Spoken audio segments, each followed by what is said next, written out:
चलिए सुनते हैं एक्सपर्ट की राय शेयर पर।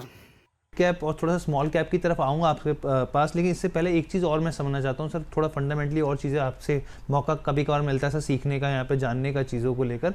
मैं ये चीज़ समझना चाह रहा हूँ सर, जैसे एक्साइज ड्यूटी घटाने पर सरकार को इस तरह की लगातार खबरें आई हैं कि भाई करीब 1.5 लाख करोड़ का रेवेन्यू जो है वो लॉस यहाँ पर देखने को मिल सकता है यहाँ पे। और हम लोग जानते हैं यहाँ पे जिस तरीके से यहाँ पे कैपिटल एक्सपेंडिचर जो है वेलफेयर सरकार की जो योजना होती है उस पर इम्पैक्ट होता है सर। यहाँ पे डेफिसिट, फिजिकल डेफिसिट जो एक रिपोर्ट आई उसमें देखा गया कि 0.3% तक वो बढ़ता हुआ दिख सकता है यहाँ पर। मैं आपसे समझना चाह रहा हूँ सर, ये जो अर्निंग की जो अब यहाँ पे क्योंकि कंपनी के अर्निंग पे भी असर पड़ेगा, जो ये चोट है सर सिर्फ Q4 तक ही सीमित रहेगी यहाँ पर, या फिर ये मिड टर्म तक जाती हुई दिखेगी, आने वाले Q1-2 में भी देखने को मिलेगी सर उसका असर यहाँ पर? हर्ष, ये पूरा डिपेंड करता है वार कब तक चलेगा। अच्छा, अभी तो जो स्थिति है इससे लगता है कि अगर अभी मान लो कि अभी रुक जाए वार तो शायद Q4 और Q1 50% of Q1 will get impacted. पर अगर वार चलता रहे और कुछ दिन तक तो इम्पैक्ट बढ़ता जाएगा। और ये सब with a time lag impact आता है। जैसे पेंट कंपनीज, इनके इन्वेंट्रीज होते हैं, पर आने वाले दिनों में जो higher cost of fuel will start impacting them. मतलब हर कोई केमिकल्स, फर्टिलाइजर्स, हर सेक्टर में कहीं ना कहीं इम्पैक्ट आना चालू हो जाएगा। तो सतर्क रहना पड़ेगा, देखना पड़ेगा वार का प्रोग्रेस, तभी बता पाएंगे कि मतलब इम्पैक्ट कब तक खींचेगा। ठीक है सर। अच्छा सर, एक चीज़ और आपसे समझना चाह रहे हैं, क्योंकि अभी तक मार्केट्स जो है वो ये मान के चल रहे थे कि महंगाई का कोई फैक्टर नहीं है, महंगाई टेंशन वाली बात नहीं है, लेकिन एनर्जी प्राइसेस जिस तरीके से हम लोग देख रहे हैं, क्रूड के प्राइस जो है $100 प्रति बैरल के ऊपर बने हुए, ब्रेंट क्रूड की बात करें यहाँ पर, तो उसका असर साफ तौर पर देखने को मिल रहा है। क्या आप मान रहे हैं कि आने वाले दिनों में ब्याज दरों में बढ़ोतरी होगी? अगर होगी तो सर फिर सरकारी बैंकों को किस नज़रिए से यहाँ पर लेना चाहिए, क्योंकि पीछे काफ़ी अच्छा पैसा बना था यहाँ पर? और साथ में क्या आप रुपये का भी सर मान के चल रहे हैं कि 95 का लेवल टूट जाएगा यहाँ पे आने वाले दिनों में क्या? कि स्थिति अगर ऐसा चलता रहे तो करेंसी तो डेप्रिशिएट करता ही रहेगा। हमारी जो deficit, capital deficit, current account deficit अगर बात करें तो सबसे बड़ी प्रॉब्लम है एफडीआई का। ये एफआईआईज का फ्लो की इश्यू सिर्फ नहीं है। हमारे यहाँ एफडीआई, फॉरेन डायरेक्ट इन्वेस्टमेंट, बहुत कम आ रहा है compare to lot of other Asian countries and other countries in the world.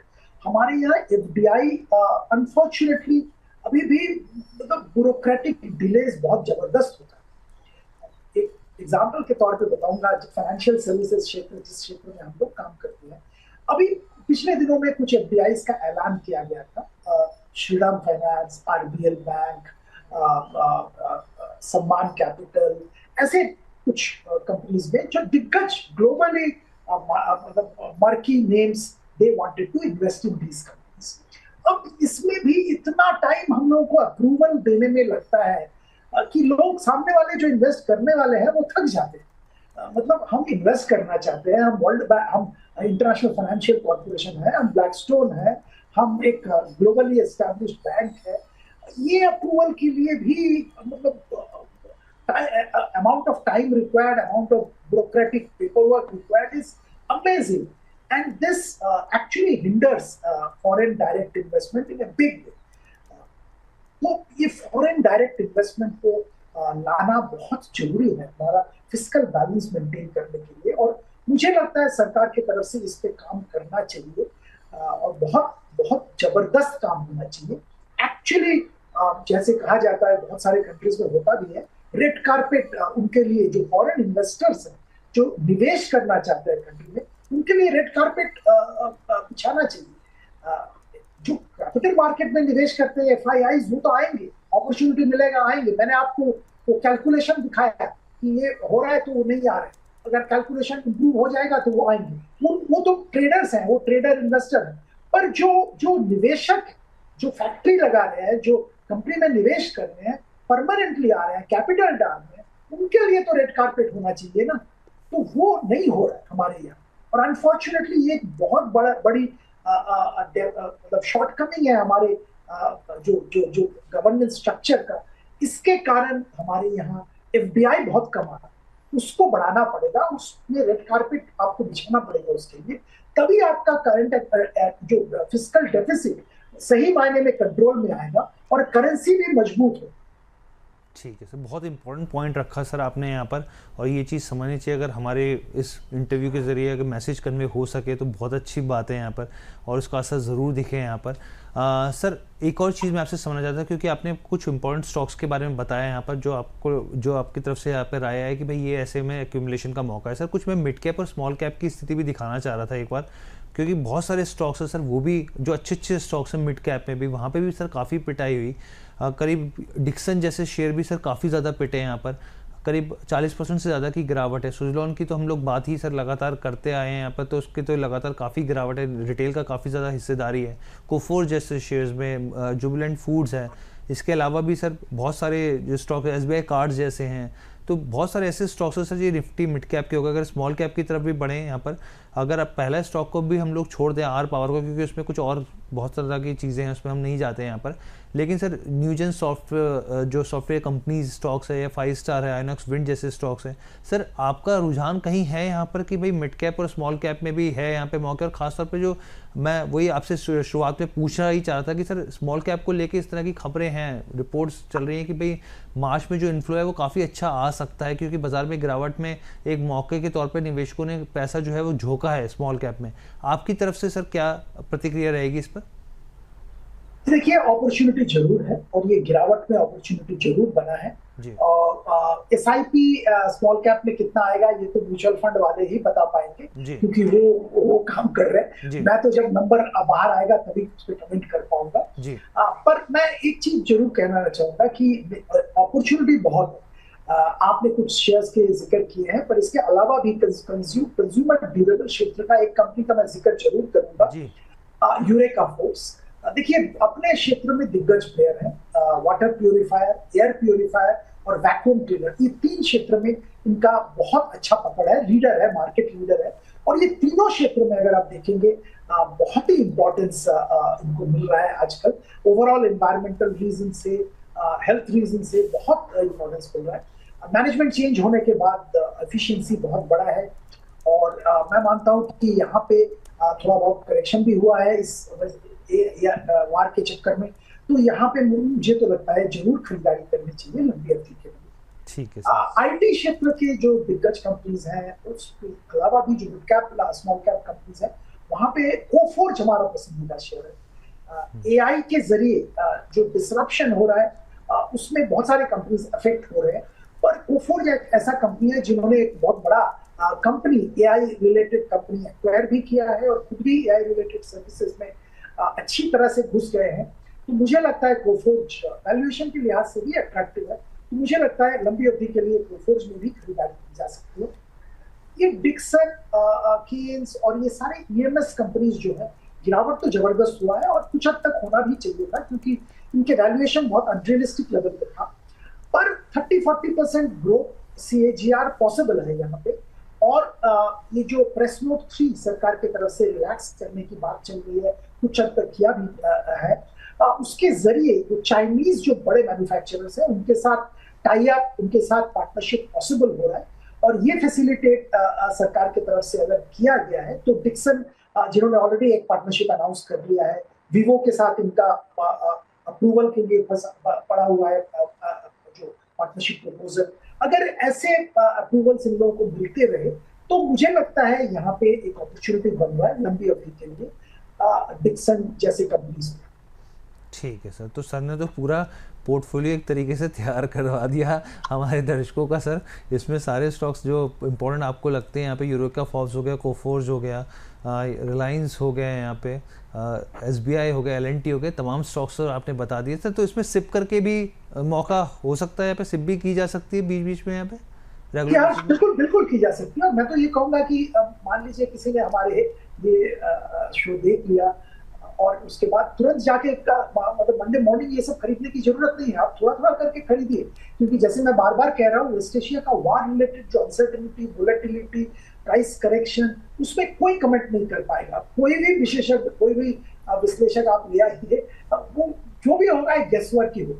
तो मेरी सलाह तो ये होगी कि अगर आपके पास कैश पड़ा हुआ है और आप निवेश करना चाहते हैं, तो थोड़ा थोड़ा करके थोड़ा लार्सन ले लीजिए, थोड़ा एसबीआई ले लीजिए, थोड़े बाकी शेयर्स के जिक्र मैंने किए हैं, थोड़ा थोड़ा करके लीजिए, मंडे कुछ लीजिए, फिर शायद ट्यूसडे मार्केट हॉलीडे है, फिर बुधवार को कुछ लीजिए, थोड़ा थोड़ा करके स्प्रेड आउट करके खरीदारी कीजिए। ठीक है, मतलब बाजार में बाय ऑन डिप्स का मौका है तो सर यहाँ पे इस मौके को लपक लेना चाहिए। ठीक है सर। अच्छा सर, एक सेक्टर जो सबसे ज़्यादा पेन में मुझे दिखा सर, रियलिटी सेक्टर सर। मतलब मैं दिल्ली में प्राइजेस देख रहा था, 15,000 स्क्वायर फीट के आसपास जो है बहुत सारी जगह पे चल रहे हैं सर, और वॉल्यूम जो है बेसिकली वो है नहीं सर। अभी अगर हम लोग निफ्टी रियलिटी को देखें, आपको क्या लग रहा है, अंदर थ्रेट और भी बाकी है सर इसमें अभी? देखिए, ये सेक्टर बहुत ही, जो सेकेंडरी इम्पैक्ट की बात कर रहा था ना वार का, वो सेकेंडरी इम्पैक्ट यहाँ पे आ रहा है। एक तो कंस्ट्रक्शन में प्रॉब्लम आ रहा है क्योंकि टाइल्स कंपनीज ने मैन्युफैक्चरिंग बंद कर दिया है, और मोरबी के सारे यूनिट्स बंद हो गए हैं बिकॉज गैस नहीं मिल रहा है, तो उनके लिए कंस्ट्रक्शन में डिले होगा, कंस्ट्रक्शन में प्रॉब्लम होगा। दूसरा, बाजार में और सबसे तरह इतना अनिश्चयता है, इकोनॉमी में दबाव है, तो लोग पैसा खर्चा करने से पहले 10 बार सोचेंगे। तीसरी बात है, एनआरआईज बहुत एक बड़ा सेगमेंट है जो कि प्रॉपर्टी इंडिया में हाई एंड प्रॉपर्टीज भी खरीदते हैं, तो वो अभी शायद थोड़ा रुक जाएंगे प्रॉपर्टी खरीदने से पहले।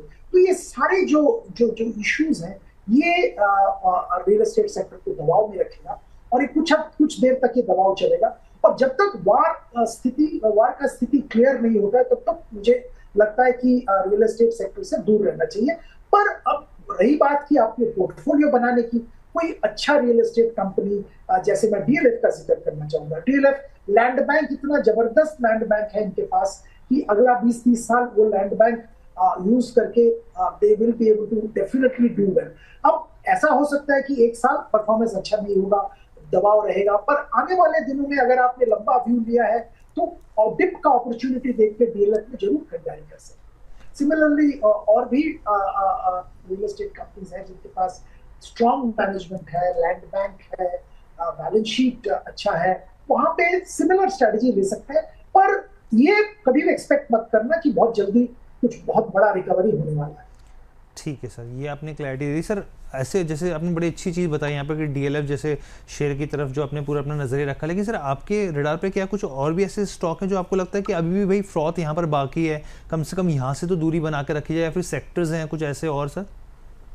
देखिए, सेक्टर्स जैसे मैं डिफेंस और रेलवे का जिक्र करूँ, सेक्टर बहुत अच्छा है, और जैसे हम जानते हैं कि ये जो वार वगैरह की स्थिति होती है, इसमें डिफेंस कंपनीज के डिमांड और बढ़ जाते हैं।